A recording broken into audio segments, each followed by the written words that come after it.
ಪೇಜ್ಗಳ ಗಟ್ಟಲೆ ಆಟೋ ಚಾಲಕರ ಹತ್ರ ಸಹಿ ಹಾಕ್ಸೋವಂಥ ಕೆಲಸ ಮಾಡಿದ್ದೋ.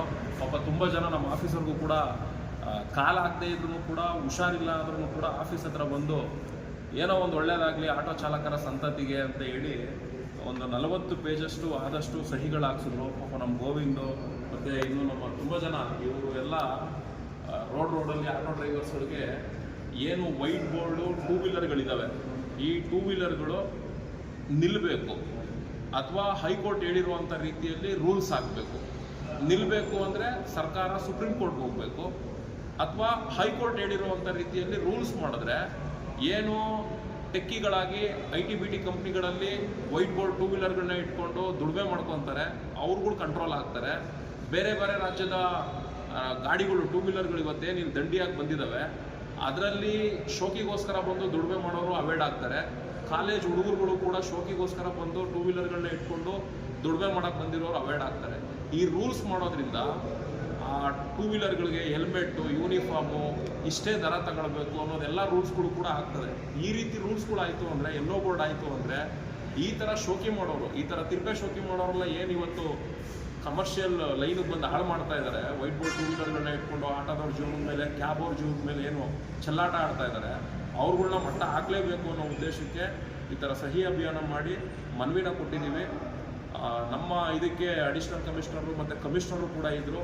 ಇವರೆಲ್ಲರೂ ಕೂಡ ಅವರು ಮಾತಾಡೋದನ್ನ ಕೇಳಿಸ್ಕೊಂಡಿದ್ದಾರೆ. ಅತಿ ಶೀಘ್ರದಲ್ಲೇ ನಿಮಗೆ ಒಂದು ಒಳ್ಳೆ ಸುದ್ದಿ ಬರುತ್ತೆ. ಈ ತಿಂಗಳು ಆರಾಮಾಗಿ ಇದ್ಬಿಡಿ ಅನ್ನೋ ರೀತಿಯಲ್ಲಿ ಹೇಳಿದ್ದಾರೆ. ಈಗ ಜಾಸ್ತಿ ನಾನೇನು ಹೇಳೋಕ್ಕೆ ಹೋಗಲ್ಲ, ಯಾಕೆಂದರೆ ಎಲ್ಲ ಜೊತೆಲೇ ಇದ್ದರು, ಇವ್ರುಗಳೆಲ್ಲ ಕೇಳ್ಕೊಂಡಿದ್ದಾರೆ. ನೋಡೋಣ, ಈ ಒಂದು ವಿಚಾರವಾಗಿ ಸಪೋರ್ಟ್ ಮಾಡ್ತೀವಿ ಸರ್. ನಾವು ಇದೇನಾದರೂ ಬೈಕ್ಗಳು ನಿಲ್ಲಿಲ್ಲ ಅಂದರೆ ನಿಮ್ಮ ಜೊತೆ ನಾವು ಕೂಡ ಸಪೋರ್ಟ್ ಮಾಡ್ತೀವಿ. ನೀವು ಹೋರಾಟಕ್ಕೆ ಕರೆದ್ರೆ ಬರ್ತೀವಿ ಅನ್ನೋದಿದ್ರೆ, ಯಾಕಂದರೆ ನೀವುಗಳು ಸಾಥ್ ಕೊಟ್ಟರೆ ಮಾತ್ರ ನಾವು ಹೋರಾಟ ಮಾಡೋದು. ನೀವು ಸಾಥ್ ಕೊಟ್ಟಿಲ್ಲ ಅಂದರೆ ಖಂಡಿತ ನಾವು ಹೋರಾಟ ಮಾಡೋಕ್ಕೆ ಹೋಗೋದೇ ಇಲ್ಲ. ಯಾಕೆಂದರೆ ಇದು ಯಾರೋ ನಮ್ಮ ಸಂಘಟನೆಯ ಸದಸ್ಯರಿಗೆಲ್ಲ ತೊಂದರೆ ಆಗಿರೋದು. ಪ್ರತಿಯೊಬ್ಬ ಆಟೋ ಡ್ರೈವರ್, ಕ್ಯಾಬ್ ಡ್ರೈವರ್ಗೂ ಕೂಡ ಈ ವೈಟ್ ಬೋರ್ಡ್ 2 ವೀಲರ್ಗಳಿಂದ ತೊಂದರೆ ಆಗಿದೆ. ಹಂಗಾಗಿ ನೀವುಗಳು ಕಾಮೆಂಟ್ಗಳು ಹಾಕಿ ನಾವು ಕೂಡ ಸಪೋರ್ಟ್ ಮಾಡ್ತೀವಿ ಅಂದರೆ ವಾಟ್ಸಪ್ ಗ್ರೂಪ್ ಮಾಡ್ತೀವಿ, ನಿಮ್ಮನ್ನೆಲ್ಲ ಗ್ರೂಪಲ್ಲಿ ಆ್ಯಡ್ ಮಾಡ್ತೀವಿ. ನಮಗೇನು ಒಂದು ಒಳ್ಳೆಯ ವಿಷಯ ಹೇಳಿದ್ದಾರೆ, ಆ ವಿಚಾರ ಆಗಿರಲಿ. ಮತ್ತು ಮುಂದೆ ಆಗುವಂಥ ಬೆಳವಣಿಗೆ ನಿಮ್ಗಳು ಸಾಥ್ ಕೊಡೋದ್ರ ಮುಖಾಂತರ ಆ ಬೆಳವಣಿಗೆ ಪ್ರಕ್ರಿಯೆನ ಮಾಡ್ತೀವಿ. ಇಲ್ಲ ಅಂದರೆ ನಿಮ್ಮ ನಮ್ಮದು ಅನ್ನೋ ಥರ ಇದ್ದರೆ ಈ ದಂಧೆ ಹಿಂಗೆ ನಡೆಯುತ್ತೆ. ಇದನ್ನು ಯಾರು ನಿಲ್ಸೋಕ್ಕೆ ಸಾಧ್ಯ ಇಲ್ದಿರೋ ಅಂತ ಹಂತಕ್ಕೆ ಹೋಗ್ಬಿಡುತ್ತೆ. ಆಗ ಈ ಸುಮ್ಮನೆ ಬರೀ ವಿಡಿಯೋ ಮಾಡ್ಕೊಂಡು ಅಲ್ಲಿ ವೈಟ್ ಬೋರ್ಡ್ ಅವ್ನು ಬಂದ, ಇವ್ನು ಹಿಡ್ಕೊಂಡ, ಅವ್ನು ಯಾರೋ ಬಂದ, ಈ ರಾಜ್ಯದವ್ರು ಪಿಕಪ್ ಮಾಡ್ತಾನೆ ಅಂದ್ಕೊಂಡು ಬರೀ ವಿಡಿಯೋ ಮಾಡಿ ಹಾಕೊಬೇಕೇ ಹೊರತು ಬದಲಾವಣೆ ತರೋದಕ್ಕೆ ಆಗಲ್ಲ. ಹಂಗಾಗಿ ಬದಲಾವಣೆ ತರುವಂಥ ಒಂದು ಪ್ರಯತ್ನಕ್ಕೆ ಫೈನಲ್ ಸ್ಟೇಜಿಗೆ ಬಂದಿದ್ದೀವಿ. ಯಾಕೆಂದರೆ ಹೈಕೋರ್ಟೇ ಹೇಳಿದೆ, ಒಂದು ರೂಲ್ಸ್ ಮಾಡಬೇಕು ಅನ್ನೋ ರೀತಿಯಲ್ಲಿ ಹೇಳಿದೆ. ಇವರು ರೂಲ್ಸ್ ಮಾಡಬೇಕು, ಇಲ್ಲ ಬೈಕ್ ಟ್ಯಾಕ್ಸಿ ಸಂಪೂರ್ಣ ನಿಲ್ಲಿಸಬೇಕು ಅಂದರೆ ಸುಪ್ರೀಂ ಕೋರ್ಟ್ ಹೋಗ್ಬೇಕು. ಎರಡೂ ಕೂಡ ಇಲಾಖೆ ಕೈಯಲ್ಲೇ ಇದೆ. ಹಂಗಾಗಿ ಇದೊಂದು ಲಾಸ್ಟ್ ಫೈನಲ್ ಹಂತದಲ್ಲಿದ್ದೀವಿ. ಸಪೋರ್ಟ್ ಕೊಡುವಂಥ ಆಟೋ ಡ್ರೈವರ್ಸ್ಗಳು ಖಂಡಿತ ವಾಟ್ಸಪ್ ನಂಬರ್ನ ಕಾಮೆಂಟ್ ಮಾಡಿ, ನಿಮ್ಮನ್ನ ವಾಟ್ಸಪ್ ಗ್ರೂಪಲ್ಲಿ ಆ್ಯಡ್ ಮಾಡ್ತೀವಿ. ನಿಮ್ಮ ಜೊತೆನೂ ಮೀಟಿಂಗ್ ಮಾಡ್ತೀವಿ. ನೀವೆಲ್ಲ ಸಾಥ್ ಕೊಟ್ಟರೆ ಇದೇನಾದರೂ ಈಗ 1 ತಿಂಗಳಲ್ವೇ ಹೇಳಿರೋದು ಹೇಳಿದ್ದಾರೆ, ಅಷ್ಟರೊಳಗೆ ಅವ್ರು ಏನೋ ಮಾಡಲಿಲ್ಲ ಅಂದರೆ ಮುಂದಿನ ತಿಂಗಳ ಮೇಲೆ ಇದ್ರ ವಿಚಾರವಾಗಿ ಏನು ಮಾಡಬೇಕು ಅಂತ ನಿಮ್ಮ ಜೊತೆ ಎಲ್ಲ ಡಿಸ್ಕಷನ್ ಮಾಡಿ ನಿಮ್ಗಳೆಲ್ಲರೂ ನಿರ್ಧಾರದ ಮೇಲೆ ನಾವು ಮುಂದುವರಿತೀವಿ. ಯಾಕೆಂದರೆ ಇದು ನಿಲ್ಲಬೇಕು, ಇಲ್ಲ ರೂಲ್ಸ್ ಆಗಬೇಕು ಅಲ್ವಾ ಸರ್? ಬೇರೆ ಆಟೋ ಡ್ರೈವರ್ ನೀವೇ ಹೇಳೋಕ್ಕೆ ಇಷ್ಟಪಡ್ತೀರಾ? ಅವ್ರು ಹೇಳಿದ್ದಾರೆ ನೀವು ಆಟೋ ಡ್ರೈವರ್ಸ್ಗೆ ಅಲ್ಲ ಹ್ಯಾಂಗೆ ಅಂತ ಹೇಳ್ತಾ ಇರೋದು. ಸಾಥ್ ಕೊಟ್ಟರೆ ನಮ್ಗೆ ಬೇರೆ ಡ್ರೈವರ್ಗಳು ಸಾಥ್ ಸರ್ ನೋಡಿ, ಸಂಘಟನೆಯಲ್ಲಿರೋ ಡ್ರೈವರ್ಗಳು ಕರೆದ್ರೆ ಬಂದೇ ಬರ್ತಾರೆ ಸರ್. ಹೊರಗಡೆ ಇರೋ ಡ್ರೈವರ್ಗಳು ಬರಬೇಕಿದ್ರಲ್ಲಿ, ಯಾಕೆಂದರೆ ಅವರು ಡ್ಯೂಟಿಗಳು ಮಾಡ್ಕೊಂಡು ಬರೀ ಸಂಘಟನೆಯವರು ಕೂತ್ಕೊಂಡು ಹೋರಾಟ ಮಾಡಿದ್ರೆ ರಿಸಲ್ಟ್ ತೆಗಿಯೋಕ್ಕಾಗಲ್ಲ.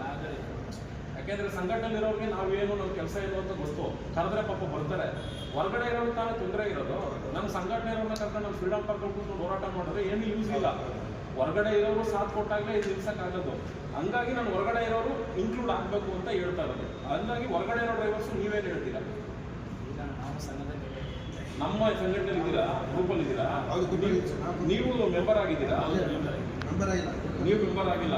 ಈ ಥರ ಮೆಂಬರ್ ಆಗಿಲ್ಲದೆ ಇರೋರು, ಹೊರಗಡೆ ಇರೋರು, ನೀವು ಬೇರೆ ಆಟೋ ಡ್ರೈವರ್ಸ್ ಏನು ಹೇಳೋಕ್ಕೆ ಇಷ್ಟಪಡ್ತೀರಾ ಸರ್? ಎಲ್ಲ ಹೋರಾಟ ಆದರೆ ಏನೋ ಒಂದು ಸಾಧನೆ ಆಗುತ್ತೆ ಸರ್. ನೀವು ಕಮಿಷನರ್ ಹತ್ರ ಮಾತಾಡೋದು ನಿಮ್ಗೆ ಹೆಂಗೆ ಅನ್ನಿಸ್ತು ಸರ್? ಅವ್ರು ಹೇಳೋ ರೀತಿ ಪ್ರಕಾರ ಒಂದು 15 ಬಿಸ್ನೆಸ್ ಇದೆ, ಅದೆಲ್ಲ ಸಾಲ ಆಗುತ್ತೆ ಅಂತ ಹೇಳಿದ್ರು. ಅದಕ್ಕೆ ಈಗ ಆಟೋ ಡ್ರೈವರ್ಗಳು ಹೊರಗಡೆ ಇರೋರು ಸಪೋರ್ಟ್ ಮಾಡಿದ್ರೆ ನಮ್ಗೆ ಇನ್ನೂ ಸ್ವಲ್ಪ ಬೆಂಬಲ ಬರುತ್ತೆ. ಒಂದು ವೇಳೆ ಅವ್ರು ಹೇಳಿದ ಮಾತೇನು ಸುಳ್ಳಾಯಿತು ಅಂದರೆ ನಾವು ನೆಕ್ಸ್ಟ್ ಮಾಡ್ಬೋದು, ಹೋರಾಟ ಮಾಡಬೇಕು.